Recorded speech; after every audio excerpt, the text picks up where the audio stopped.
ring muscle up. I want you to get your feet directly underneath the rings.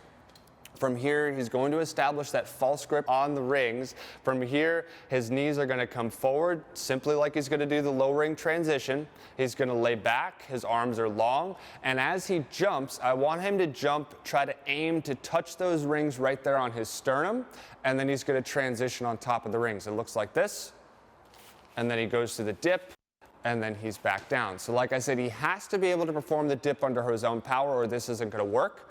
And I also want you to make sure that the rings that we're hanging from, make sure obviously the athlete knows that the pull-up bar is up there, that we're safe in that respect. This could also be done on a higher set of rings, hanging from the ceiling or a higher rig, but just make sure they're low enough that the athlete feels comfortable jumping into this position. To make this more challenging, we could raise the rings up, we could scoot Connor's feet a little bit more forward, we could certainly make this more challenging, but utilize that jump as much as you can.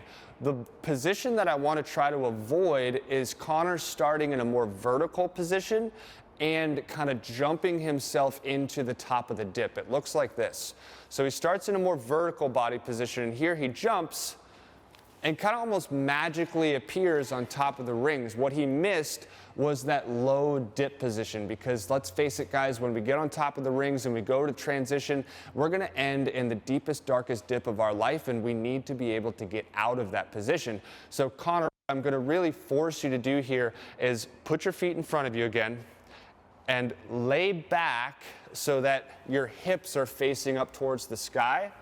Even up so a little bit more. Great. So he's got kind of this tabletop position here, which is great. And now when he jumps, I want him to jump and bring his body up together. Squeeze your belly nice and tight there, Connor. What I want you, Connor, to do is jump his body up so that he meets the rings at kind of an angle. Go ahead and then transition and then get out to the top of the dip.